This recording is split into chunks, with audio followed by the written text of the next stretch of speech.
we have gathered over time. And I often receive quite a lot of requests from students that want to do analysis for our FinScope surveys.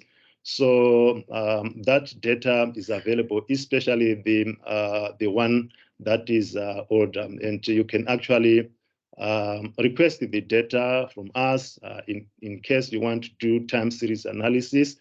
You can request the data from us. But I think I also need to mention that the FinScope South Africa is actually funded by a syndication model where we do have different syndicates members that pool resources together in the financial sector. And we do have, for example, the banks, the insurance companies, we do have the policymakers, we do have the regulators, and in some cases, we do have the development partners as well.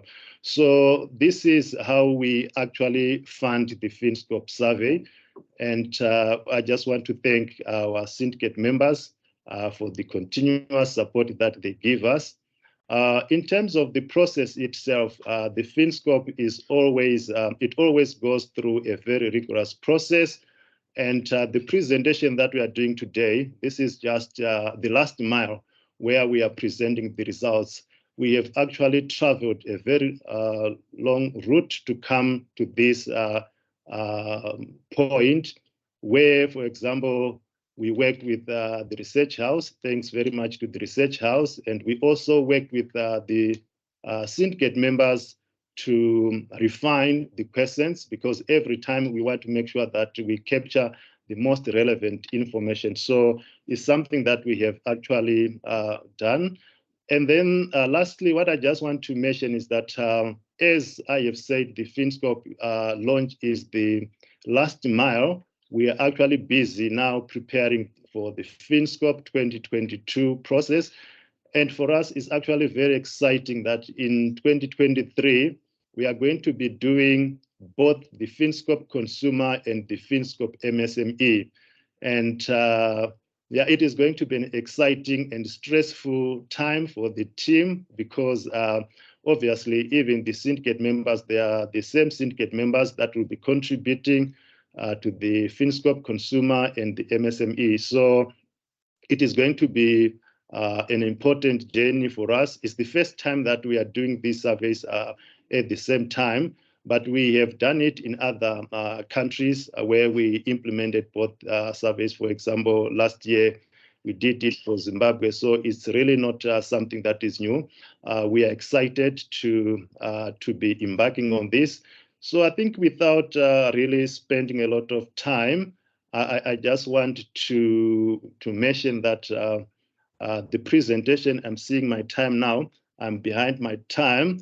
I have to give over to Jabulani to take us through the presentation. We do have a maximum of 40 minutes for Jabu to take us through the presentation. And after the presentation, I will come back and discuss the next steps. Thank you so much. Over to you, Jabulani.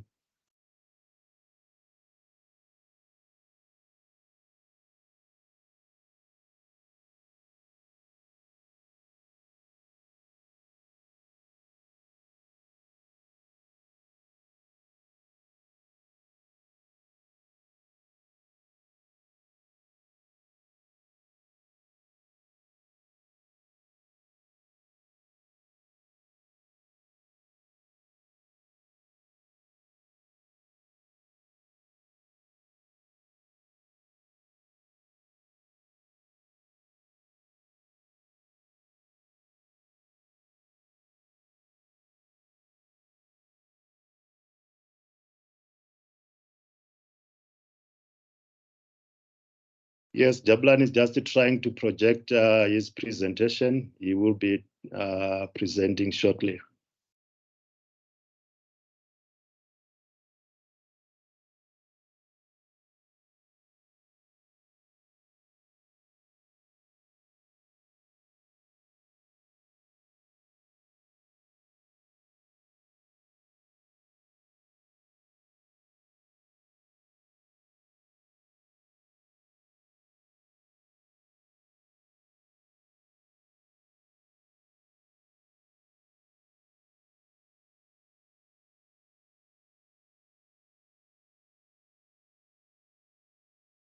Good.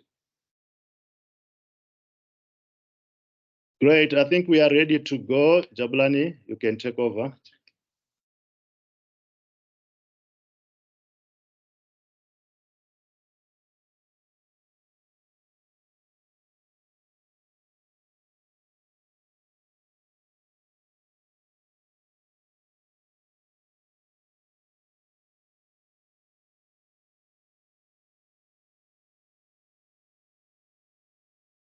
Unmuting from your stand.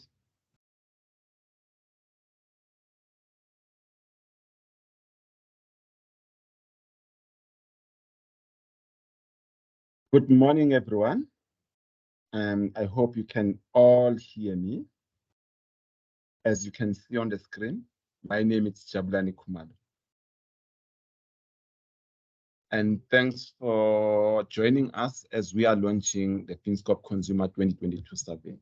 This is one of our precious events in a calendar year, as we hope that this will serve as a springboard to the stakeholder groups to acquire and use FinScope data to contribute into the country's development.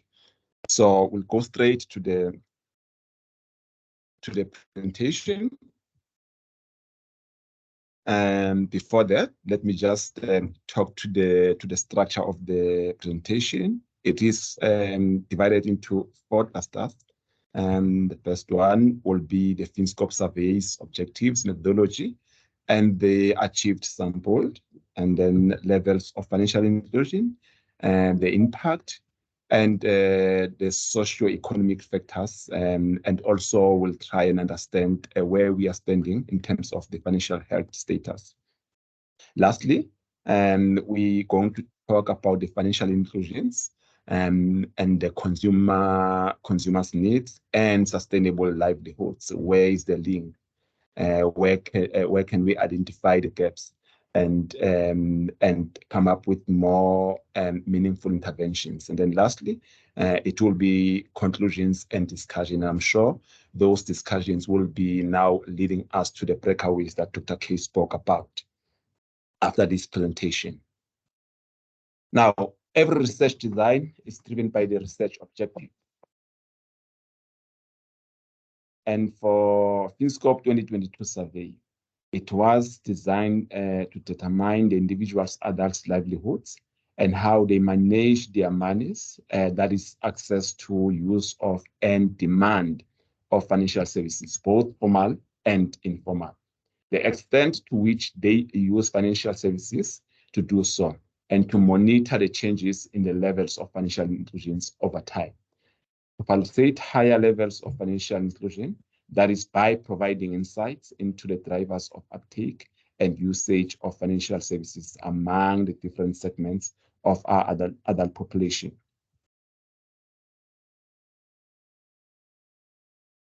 Given the objectives that we have just referred to, the sample size of FinScope Consumer 2022 survey had to be representative of South African adult population to get all those trends that we have just spoke about. And that's the reason why then we spoke to around 5,604 face-to-face respondents. And the interviews were conducted between August and November 2022. Normally in the other years previously, we will do a sample size of 5,000. But as from 2021, we boosted the sample and we had by 600 interviews, just to allow for national estimates and cross-border remittance analysis. Accordingly, FinScope 2022 was a national representative survey across 9 provinces, rural and urban areas, and was weighted to represent the total South African adult population, defined as 16 years and above.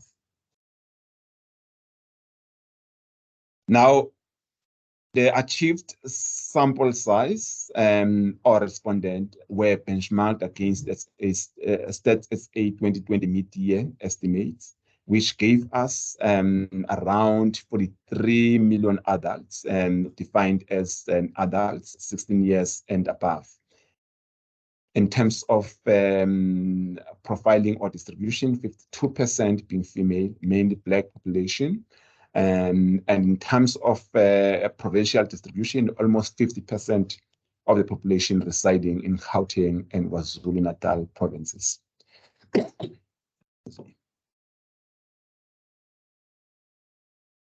Now, we set one of the goal or the reason why we boosted the sample was to come up with some estimation of the foreign-based nationals, because they are a critical and important stakeholder for our countries to understand, to know their needs and challenges that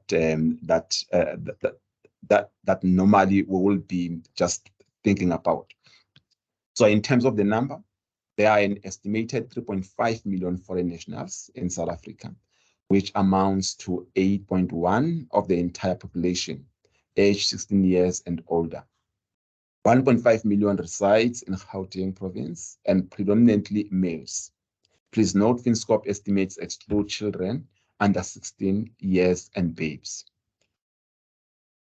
Almost 1 in 3 foreign nationals, that is 30%, have their own business as their primary source of income, and 25% employed in the informal economy. These incidents are significantly higher than the population norm. When you look at the behavior in terms of the financial services and product, the banking penetration is the lowest among foreign nationals, and at 53% compared to the 82% national average that we'll see in the next section. Furthermore, about 7 in 10 foreign nationals, that's 73%, send or receive remittances on a monthly basis, significantly higher than the national average. Given that the main aim of establishing FinScope Consumer Survey in 2002 was to create the financial inclusion indicator, it would be nice to get a picture of where things stood in 2022. South Africa's formerly financially included is high at 96%, and the included rate is 98%, very high. I think we've got a good story to tell when we look at this journey. In 2022, 82% had bank accounts. That then enabled 81% adults to transact digitally, that is, to receive income and merchant payments. And 70% of adults were covered against some possible eventualities. 64% were credit active consumers. This is in 2022, and 52% had savings account. Please note, this number also includes those who will be saving money at home or in the informal sector. Only 3% adults were financially excluded in 2022. Please note, 34% of adults' population were excluded in 2003. What a milestone. Though the financial services and products usage paints a rosy picture, a deep dive analysis may stark contrast to the reality of the depth of the financial inclusion in South Africa. For instance, the use of an entry-level banking account is frequently reduced to a simple monthly cash distribution services, where the account behaves more like a mailbox, which is the cash in and cash out. If you look at the absolute numbers, that will be around 12 million who are mailbox users. And one could even say the national payments network is underutilized. The use of insurance products by individuals points to a relative over-reliance on funeral policies and a lack of appropriate asset insurance products for the low-income market. Low uptake of productive credit extensions to consumers, one of the negatives. And the financial health indicator confirms the contrast between full access to financial inclusion and the quality of the inclusion, as mentioned in the previous slide. More evidence is based on the fact that 1/3 of 14.6 million adults were financially vulnerable in 2022.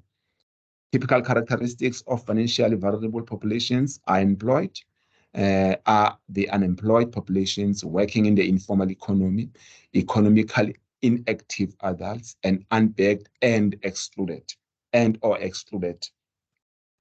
adults.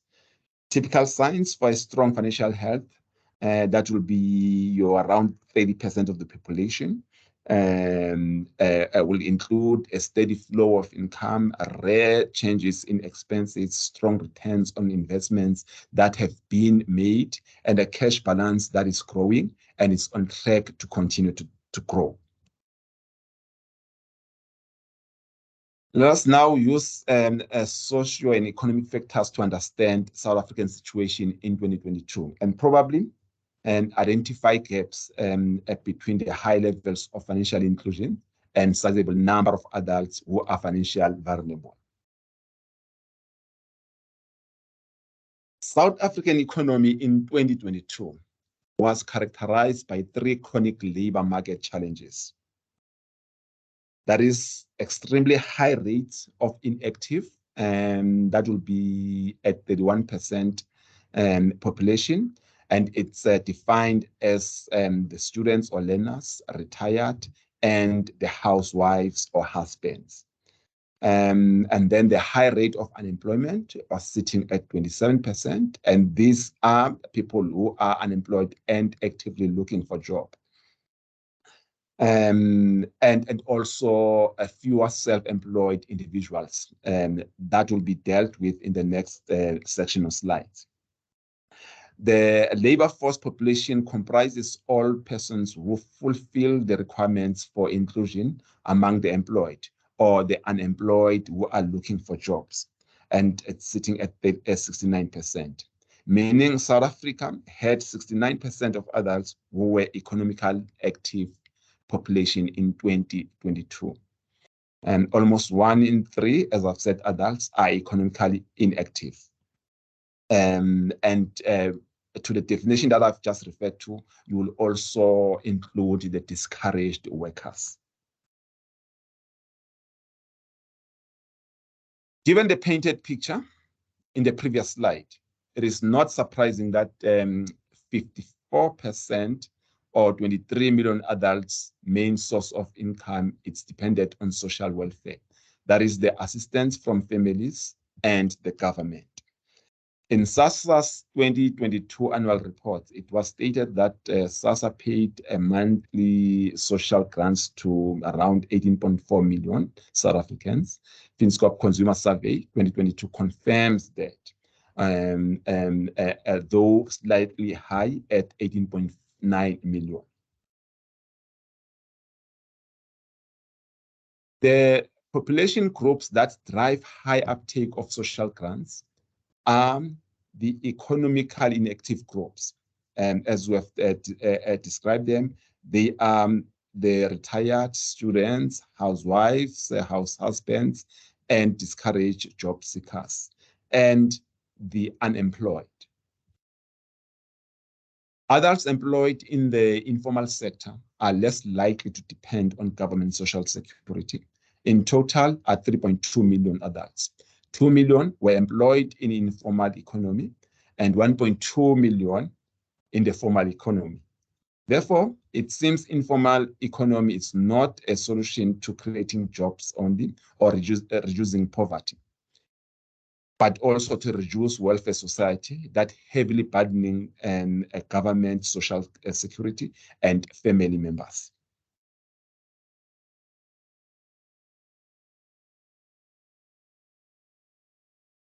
Now, one of the key factors that contributes to high level of unemployment population is the low level of self-employed adults.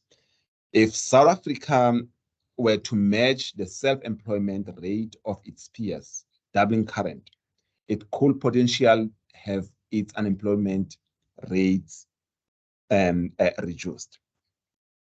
In South Africa, self-employed represent only 13% of all jobs, compared to 30% in most upper middle income countries such as Brazil, India, Mexico, and Turkey.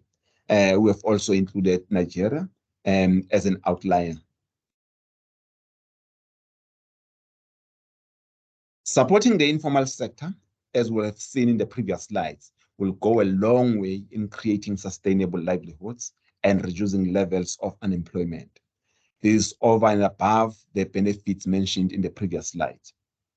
Again here, we measure the contributions of informal economy to South African peers.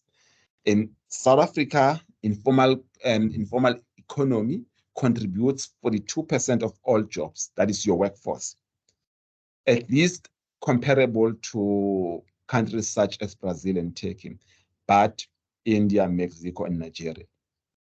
While South Africa set at 27% unemployment rate in 2022, Brazil was at 4%, India 6%, Mexico 4%, Turkey and Nigeria 10%. Now that we are clear about the weak economy that affects the balance between the high financial inclusion numbers and sizable vulnerable adults, let us use FinNeeds framework to look at how people live their financial lives by considering what use cases they express, how they meet these use cases, and how they actually engage with different financial services.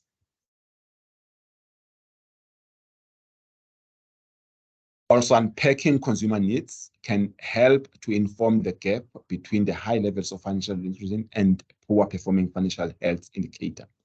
We call the various ways that people use to meet their financial use cases financial devices. And the financial device is what you need, what you do to meet a financial need. So let's see how people receive their livelihoods. And also how do they make payments. As we know, one key objectives of FinScope is to understand how they source their livelihoods and how they manage their monies.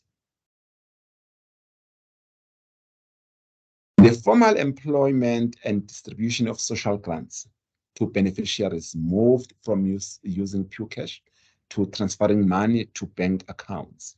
So if you can see there, around 25.4 million adults who are formally employed and grant recipients received income digitally in 2022. However, cash is dominating within the informal economy. Around 5 million adults that are employed in the informal sector received wages in cash in 2022.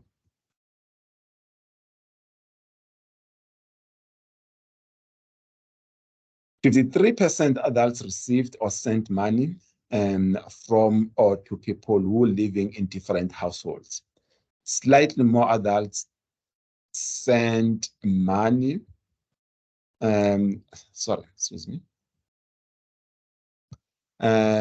sent or received remittances digitally in 2022. Around 5.2 million adults received remittances digitally.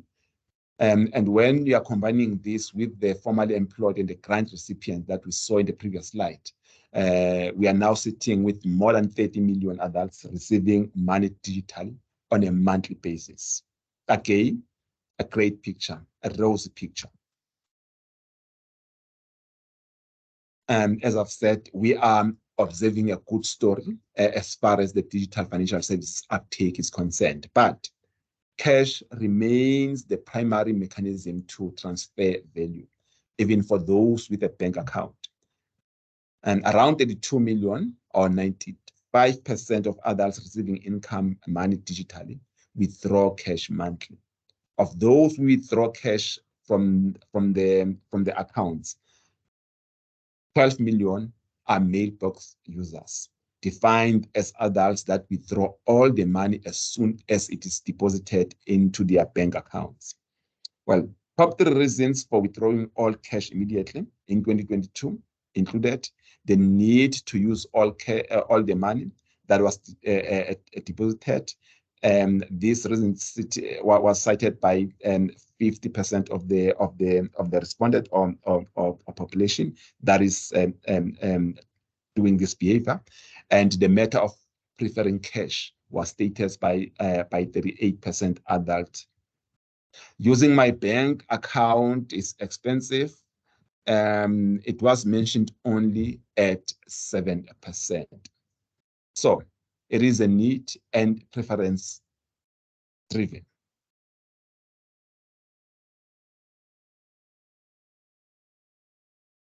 There was a slight decline in digital merchant payments in 2022 as compared to 2021. And obviously, this raises questions. Are we witnessing a post-COVID-19 relapse in transactional behavior? I guess this will be debated in one of the breakaways that will be looking at the payments. The pandemic has indeed led to marked shift in retail payments, but it seems not all are lasting.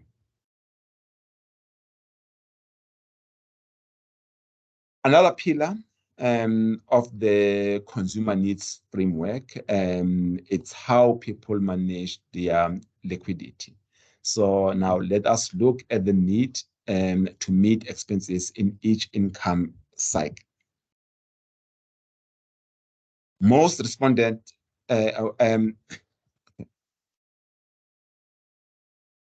you can note here that around 33%, this is approximately 14 million adults, experienced severe distress in 2022. And most responded, and most of them, they responded to liquidity stress by turning to their community or families, and some adjusted monthly budget. From this picture, you will then know that now it's very little, you'll note very little reliance on formal savings or credit. But I think the next slides might give us a different picture. Distress makes people to turn to social cycle, as we have said, and cash at home. And that will be driven by the ease of access to money and the flexibility in terms of accessing those monies. A close look at the reasons why people borrowed and saved money in 2022 shows that, in fact, the behavior was driven by a need of managing liquidity. Main reasons to save and borrow money in 2022 were to spend it on living expenses, specifically to buy food and groceries. This was of the 19 million adults borrowed money in the past 12 months. We were also learning that adults who were not saving money in 2022 and those who had logged it into a 12-month grocery savings were more likely to struggle with managing their liquidity in 2022. This result shows that the financial sector has managed to mimic assistance from family members or cash at home, as it seems that those with savings account from formal sector have reasonable access to their monies, but at what cost? And again here, the picture that we are seeing is that now adults who have access to credit were less likely affected or by challenges in the liquidity. But also we are seeing some developments here that there are people who've got access to money using a money lender such as Mashonisas. But I think because maybe that sector interest rates are very high, even if they are actually getting it on a monthly basis, it then affected them. And because we are seeing more of them, were severe affected in terms of managing their liquidities. The third pillar will be, how do people cope with risk? Coping with risk or resilience need. The FinScope data show us that many experience a risk event in the past 12 months. 44% adults experience risk that have negatively impacted their finances, though this is down from 50% in 2021, as the impact of COVID-19 was lessened. Death and health problems significantly went down. But we are seeing significant increases in the percentage of adults that were affected by a national disaster and car accident. And just by analyzing the data, we are observing that the majority that were affected struggled to cope with these challenges. And because almost a third of adults that experienced shocks did not cope with risk. 41% relied on savings or credit or insurance policies. And around 30% simply adjusted their budget or relied on the support from family and friends. Now, zooming into these risks that were experienced in 2022, we noted that around 2.5 million adults, or 6% of the adult population, came from the households that were badly affected by floods, and about 40% of them did nothing to cope with the impact. I guess then these stats could serve as a springboard to discussions about how can financial inclusion help the poor build resilience to climate shocks. And again, this will be one of the three breakaways that will be zooming into this.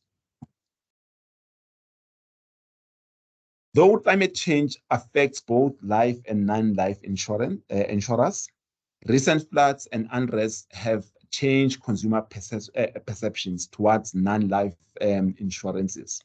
In 2022, it was ranked second as the most important insurance type on the list.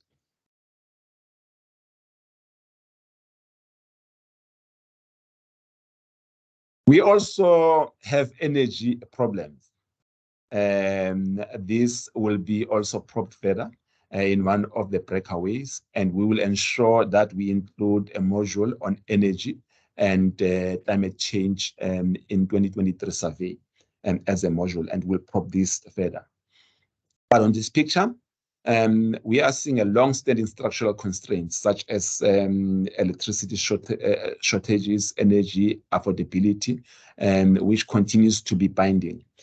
In 2022, around 18 million adults, or 43% adults, have gone without electricity in their households because they could not afford to pay electricity. As I've said, this picture does not take into consideration the load shedding and other outage incidents. So we really do have an energy crisis. The last one will be how people meet goals, or what are the goals that they are trying to achieve. On this one, we've got only one slide because then we are going to look into this in the other two segments of our population that really needs some developmental goals in the next section. But on this one, what we are seeing is that the most expressed personal goals are buying, building, or renovating a house or an apartment to live in, and also investing in a business. The housing challenges South Africans are facing is a fundamental human right, and everyone deserves to have roof over their heads. And if you can look at the past 5 years, FinScope data, and this always came on top of the list. As I've said, second on the list is the 7.5 million or 18% adults that have a developmental goal, which is to invest in business.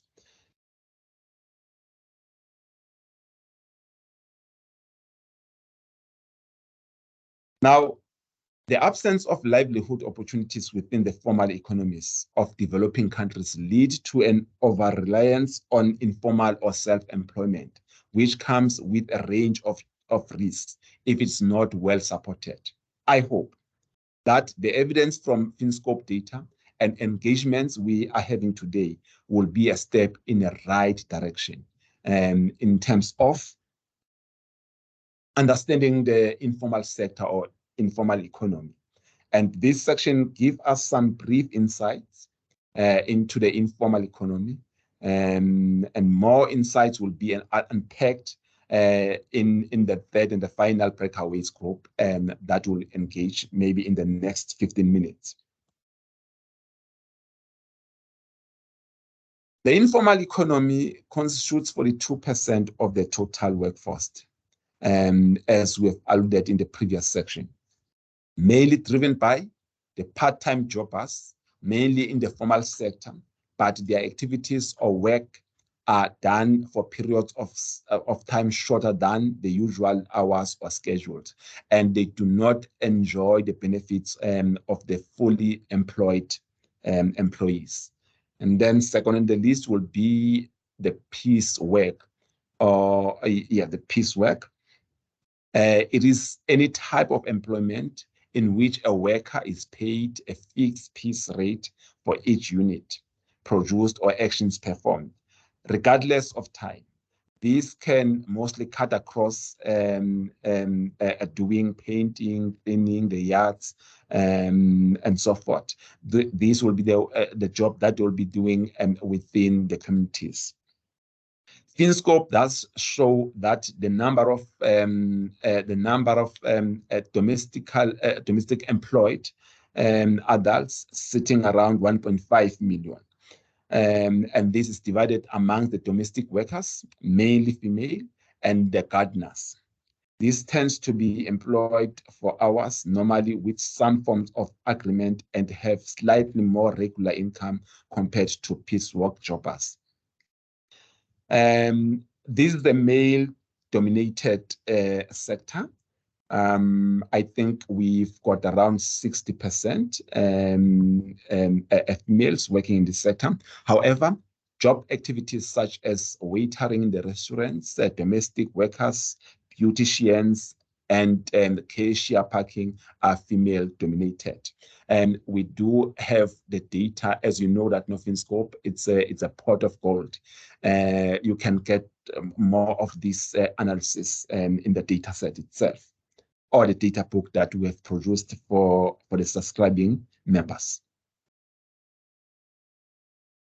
Of the 7.4 million adults that work in the informal economy, 85% are South Africans born citizens. Data on foreign migrants in the informal sector shows that, contrary to the popular claims, they are in the minority. The vast majority, that is 61%, are employees. This includes people working in the informal sector entities such as small corner shops or hair salons, informal employees in the formal firms, or private households who do not have social protection or job security.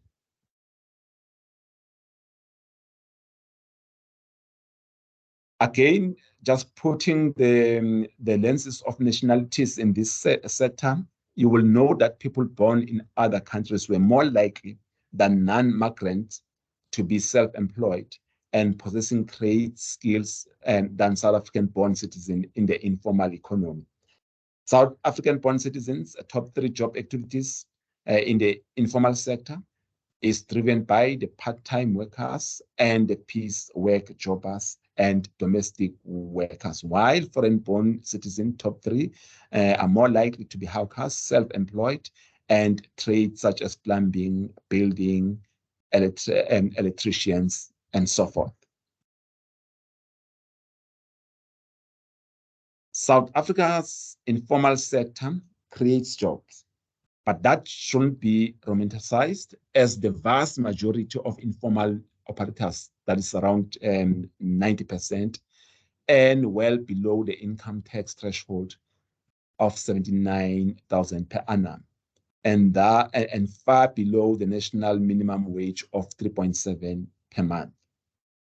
Despite debates on informal economy challenges, we would argue that the informal sector is worth supporting because it is large part of the workforce, as indicated previously. It's constitutes 42% of the workforce. Further, while earnings are often very low in the informal sector, this type of employment is particularly important in keeping households above the poverty line. About 60% of adults employed in the informal economy are above the poverty lines, as you can see in this recent graph. Day two, this is the informal economy employees, or the self-employed, have developmental needs. Almost 3 in 4 adults in the informal economy have a need to finance developmental goals. And if you look at the list, it is comparable to the national average, only in the need to invest, to buy house, property, or land, sitting at 42%, similar to the national average. Starting or expanding a business is sitting at 28%, significantly higher compared to the national average of 18%. Albeit, only 42% adults are doing something to meet their financial goals and are driven by non-financial use cases. And this is of the 7.5 million, 7.4 million that is employed or working in the informal economy. The non-financial means it's mainly getting more extra jobs, working extra hours, and again, just adjusting the budget so that they spend less in their monthly expenses, and maybe try to move that money to achieve the goal that they are looking for. When you look at the savings and the credit, 10% of these people were using their formals from the formal institutions, and only 66% were getting credit from the formal institution.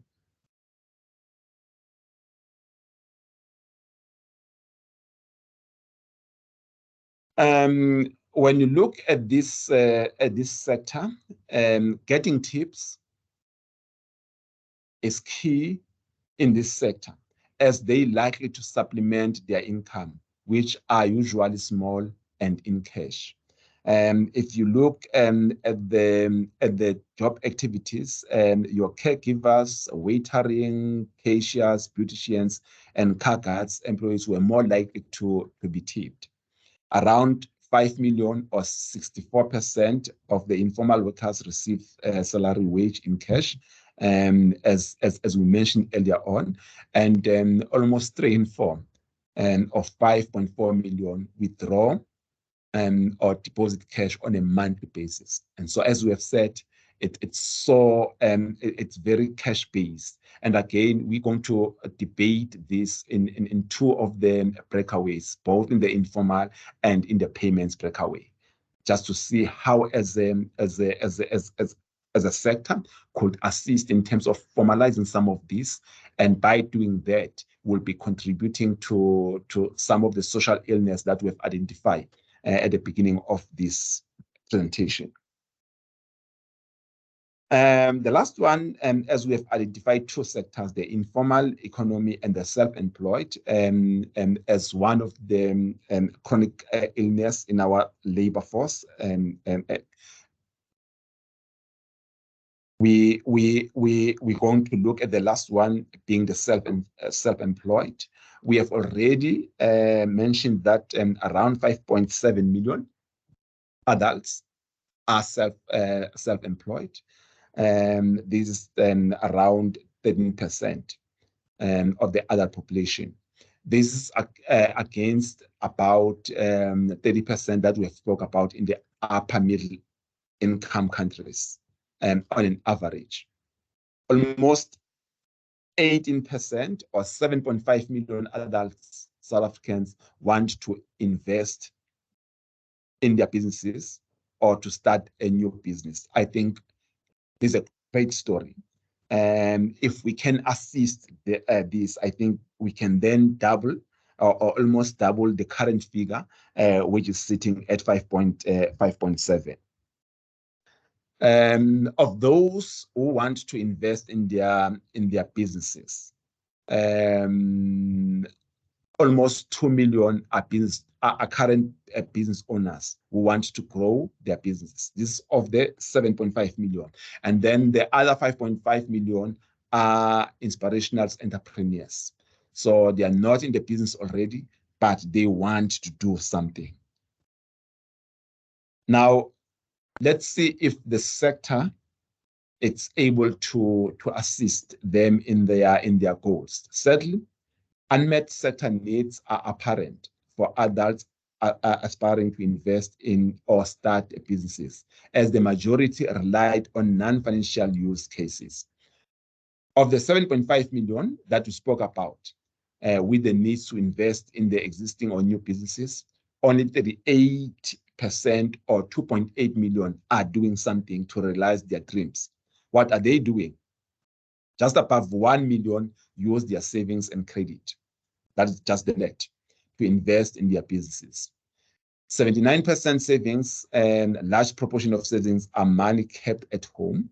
And 21%, that's 43% or just above 100,000 got credit from the banking institutions. The rest used other means, including working extra time or getting extra jobs and adjusting their budget to cut expenses. Now, a good storyteller does not only end with a rosy picture, but also areas that will keep us on our toes to better understand our population and serve our country better. Now, I do have quite a few priority areas or point of discussions. And then I think then Dr. K will lead us from here to question and answers and discussions. And then hopefully that would then serve as a springboard to our breakaway sessions. But in summary, the South African financial inclusion journey is rosy and promising. However, we still find sizable proportion of those that are severely financially distressed and financially vulnerable. There's a need to transit from providing financial access to meaningful financial engagement. That is the quality of inclusion. During financial shocks, climate change, and liquidity challenges, what financial products and policies could be used to reduce the impact to the vulnerable? One of the key questions. I'm sure we'll debate those in one of the breakaways. The informal sector are critical to monitor, support, and develop as majority of adults rely on it. The TIPS project also signifies a needful role and advances into a non-cash economy. MSME finance and housing needs remain a mounting pressure to both the FSPs and the government to provide and support funding subsidiary within the missing middle. I thank you. Great. Thank you so much, Jabulani, for the presentation. You know, at the beginning, I was actually thinking of quoting some of the numbers. You know, a true story that happened to me sometime back in 2014. I went to present the FinScope results in one of the countries. And normally we would have finalized the presentation, the pocket guides, and the report. And I shared my presentation. And that occasion was actually graced by the Minister of Finance. only to be surprised that he was presenting about 20% of my presentation before I started. And I was saying, hey, how do I go about this process now? But anyway, I was able to rescue the situation. Thank you so much, Jabu. So in the interest of time, this is exactly 11 o'clock. I'm going to open up for question and answer session. And then we will, and then we are going to, I'm going to give you about 5 minutes. Any other comments and contributions are most welcome. So if you have anything that is burning, please raise your hand, and our team that is behind the technical presentation, they are going to unmute you, and then you pose your question. I was also checking the chat box. I think there were some interesting discussions that were taking place.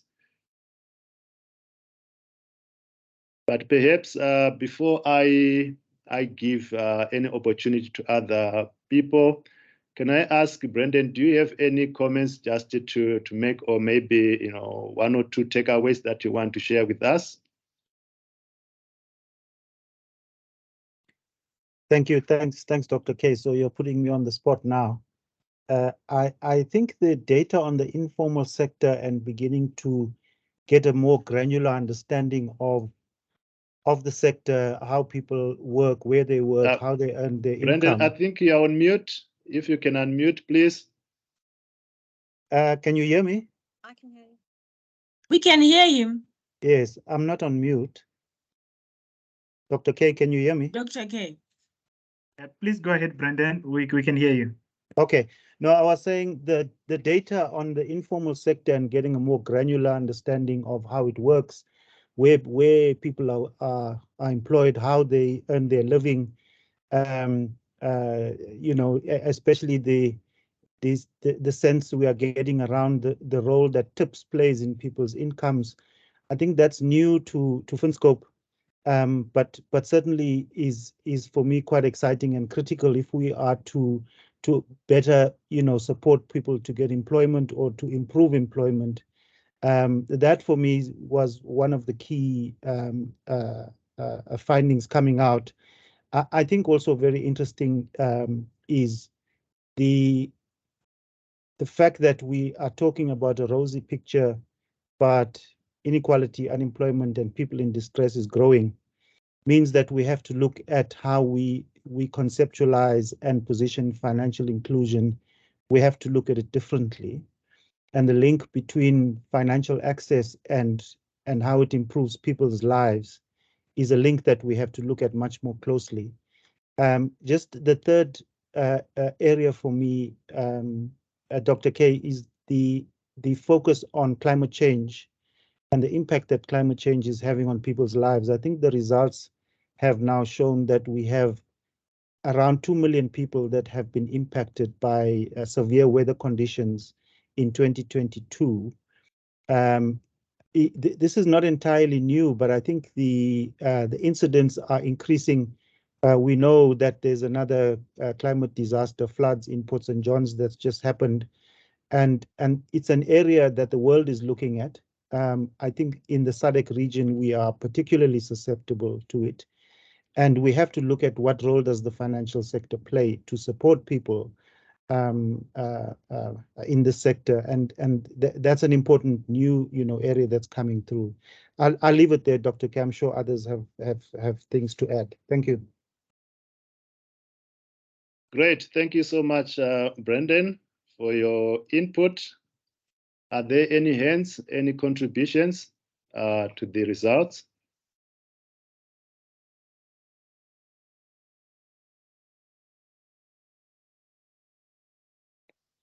Perhaps if we could go through, I see some of the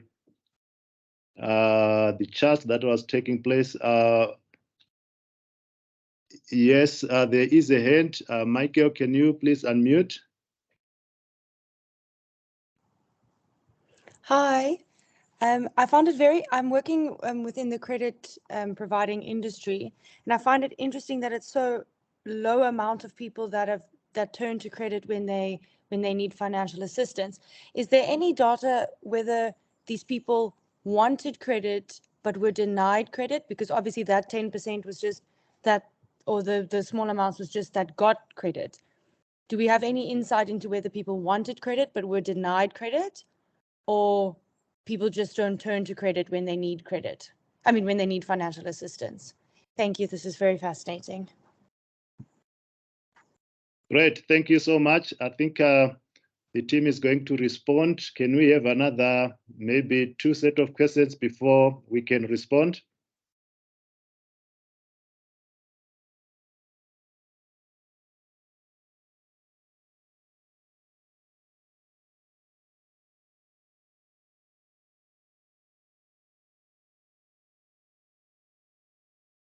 Yes, there is a hand.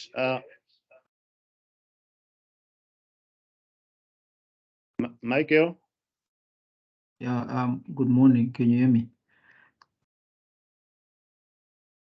Yes, we can hear you. Yes. So my question, well, firstly, a comment. I'm interested in maybe an expansion on the 9 financial use cases, but I heard something that could be done with the MSME survey, but even for people who are not businesses, but are struggling, are finding other means to meet their financial goals. It would be interesting to just hear a lot more on that. So maybe in the next time also expand on what are these non-financial use cases. I understand you're mentioning that people are getting more jobs and so on, but how do they ensure that it's sustainable? Another comment would be, is there any study that maybe enhances on this one that tries to say, yes, they are not using formal financial services, but is there any outside stock files like corporate financial institutions, maybe localized forms that they then tend to, like a proper direct comparison between using formal financial services, maybe making new or their own separate localized means of creating financial services. But the other question, more like a comment around the idea of resilience. It comes up a lot when we speak about South Africans. Maybe it would be interesting to get insights on whether this contributes to what looks like good numbers, but the substance is lacking, because there's a sense that, no, man, these South Africans will make a plan and there's somehow some will make it work. So maybe it tends to make it difficult to get substantive financial services that are being used properly by those in the low income groups or those in the informal sector. I think it would be something that would be interesting to look at. Okay, great. Thank you so much. So we will try to answer those questions, but I think the question that we have just posed in terms of the localized research, maybe our programs team might help us to answer that. But from the team, any contributions to the question that have been posed? Sorry, I had one more question. Okay, please go ahead. Thanks, Kingston, for the presentation so far. What would be of interest to me is I work for an impact investor called Symbiotics, which is in the business of loaning money to microfinance institutions for onward lending to their clients.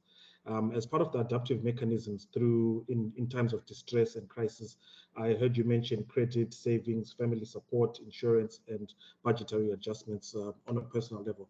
But I did not hear any mention of the importance and the impact of microfinance institutions to the benefit of these individuals. So I think that's a use case that would be important to sort of explore or delve into. Okay,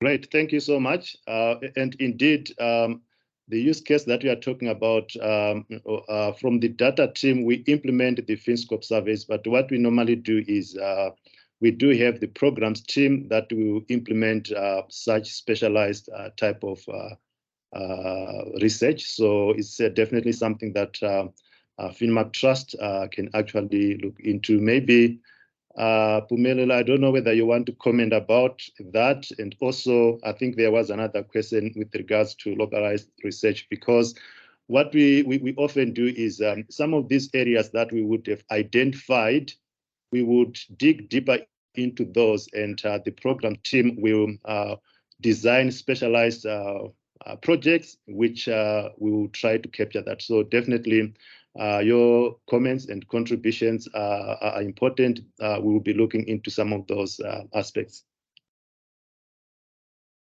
I think in the interest of time, I will, if there's any other contributions, I will give another minute.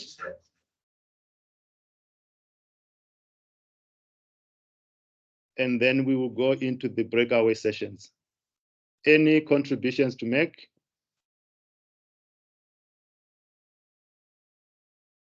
Great, I think we are sorted, we are doing fine. And in terms of the time, I'm realizing that we are lagging behind a bit. So I will try to really wrap up in terms of the session. I think it has been a good discussion and the contributions. And for me, I will not really want to, again, comment what has been said, but I just want to emphasize 2 or 3 points in terms of the financial inclusion. Yes, we have seen that it's a rosy story, but there is quite a lot of interesting things if you dig deeper into the rosy story. It's not always rosy, because even if you profile some of the people, you are going to find some interesting stuff. And I think what is also important is to looking at the quality of financial inclusion, because at times we just look at the numbers and really not dig deeper into what's happening in terms of even the quality of financial inclusion, the usage of the different products and services. So those are some of the important things to look into. I think Jabu mentioned in terms of the informal economy contributing 42%. That's a good number. But I think what was also fascinating for me is that there has been this notion about the informal economy being dominated by the foreigners. And according to the study, we actually realized that yes, there are quite some activities that is taking place, but that informal economy is actually dominated by the South Africans. What we also observed is that cash is still king, and it will continue to be the case, not just here in South Africa, but even in some of the countries that we are implementing different FinScope. Is the same picture that we actually find. And lastly, I think what was important for me, Fundisi mentioned that FinScope is a gold mine, and we are ready to facilitate the mining of that gold.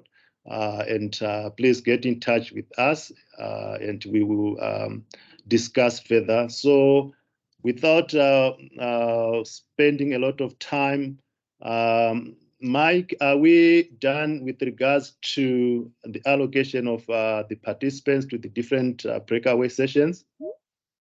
Thanks, Dr. Kingston. Yes, we are. So for those people that use the chat box, we've allocated you to your appropriate room. There were a few people that didn't. We just auto-assigned those people to different rooms. So with that said, I'm going to open the rooms now, and then everyone will be pushed to their rooms. I've also set a timer of 30 minutes on each room. So after 30 minutes, everyone will come back to the main room, and then we can just have a report back on each room. So if we're happy, I can open up. Great. Thank you, Mike. You can open up. Great discussions.